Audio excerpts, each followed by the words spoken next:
At the start of 2026, I set a target for myself. I wanted to end this year with $200,000 in live prop firm funding.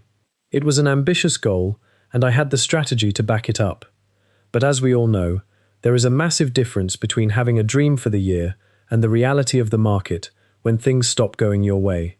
The last video was the why, a deep dive into the first 6 months of the year, the mistakes I made, and the moment my strategy failed. But you don't grow by dwelling on the failure. You grow by adjusting your structure. So, here is the how. Here is my plan for the final half of 2026. Trading is a capital-intensive business. Many beginners fall into the trap of thinking they can force their way to success by simply trading more. But, as Marty Schwartz noted, trading should be effortless. If you are forcing it, you are likely doing something wrong. I am treating this period as a business pivot. I'm waiting for my other business ventures to stabilize. When that business generates profit, that capital moves into the market. This isn't just about waiting, it's about discipline. As the legendary Paul Tudor Jones said, "Don't focus on making money, focus on protecting what you have." By letting my business fund my trading, I remove the desperate need for the market to pay my bills, which is often what leads to the most catastrophic emotional errors.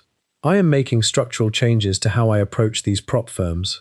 Instead of one large, high-pressure account, I'm moving towards smaller distributed risk, 4 25K accounts instead of 2 50K accounts. This aligns with a core principle from market wizards. Limit your size so that fear does not guide your judgment.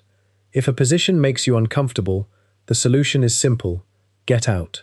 By spreading my risk, I am not just protecting my capital, I am protecting my mindset. When a trade meets my criteria, I may be aggressive, but when the market acts perversely, I am out. As Ed Seykota said, the elements of good trading are cutting losses, and cutting losses. Some might ask if I've lost faith in my 200K goal. I haven't, but I have learned to be realistic.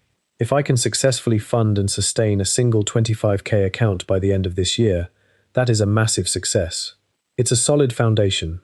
You cannot transform into a winning trader overnight. That is the kind of thing winning traders do over time. I am focusing on the process, not the outcome. As Tom Basso once said, investment psychology is the most important element, followed by risk control, with where you buy or sell being the least important consideration. The market doesn't care about my goals, it only cares about my execution. I am no longer looking for the monster trade that saves me. I am looking for the consistent, boring, disciplined execution that keeps me in the game. The market can stay irrational longer than you can stay solvent.